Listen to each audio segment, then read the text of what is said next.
Dans cette vidéo, nous allons utiliser le projet Chenillard réalisé dans la partie 1. Vous trouverez le lien de cette partie 1 juste en dessous de la vidéo dans le descriptif. Donc, notre objectif sera donc de faire tourner un moteur asynchrone triphasé à l'aide d'un variateur de vitesse qui est branché donc en liaison CAN/OPEN à l'automate.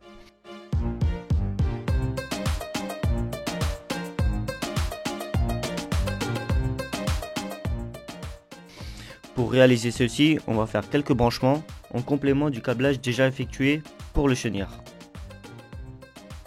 On aura donc besoin d'une liaison CAN/OPEN entre l'automate et le variateur de vitesse qui doit être donc alimenté en 240 volts.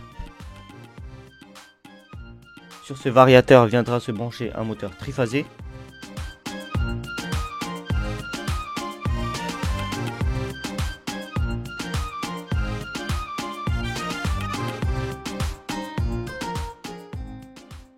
On ouvre donc notre projet Chenillard de la partie 1. Nous allons donc avoir besoin d'une liaison CAN/OPEN. Pour ceci, on double-clique sur l'automate, dans communication paramètres du protocole et on fait ajouter l'équipement CAN/OPEN.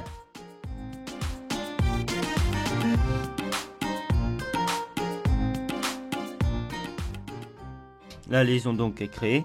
Maintenant, pour ajouter notre variateur, on double-clique sur une des sorties de la liaison et on fait ajouter l'Altivar 312 qui correspond donc à notre variateur. Ensuite, on va le paramétrer. Donc, on double-clique sur le variateur et on renseigne l'ID nœud que l'on peut récupérer sur le variateur directement.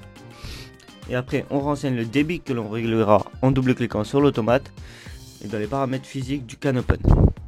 Ici, on met donc 125 000 bits par seconde.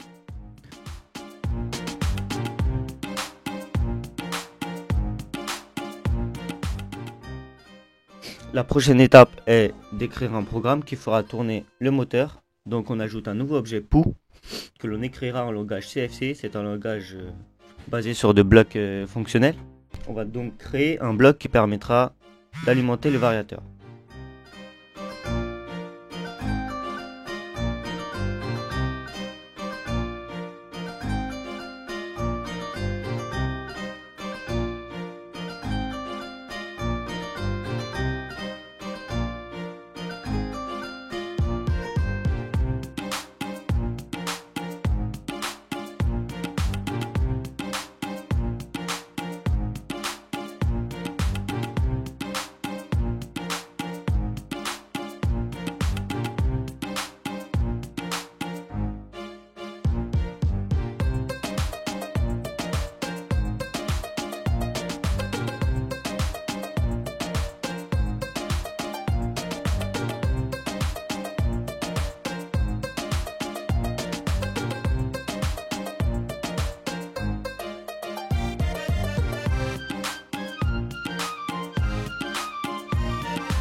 Un second servira à démarrer ou arrêter le moteur.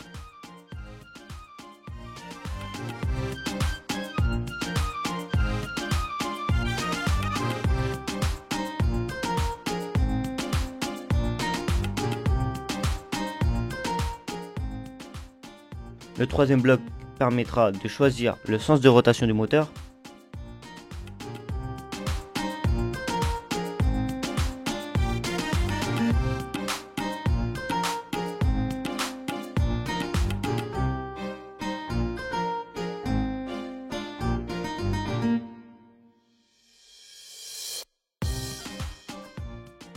Et afin d'éviter des problèmes avec le variateur, on va donc créer un bloc pour redémarrer le variateur.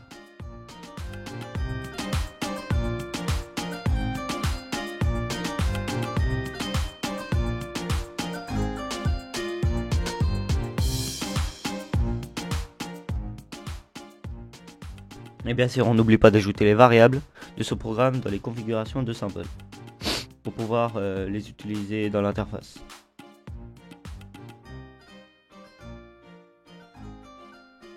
On passe donc maintenant à l'IHM. On ouvre donc VGO Frame. Ici, on va donc créer 3 boutons. Un bouton pour démarrer et arrêter le moteur, un pour le sens de la rotation et le dernier pour reset le variateur.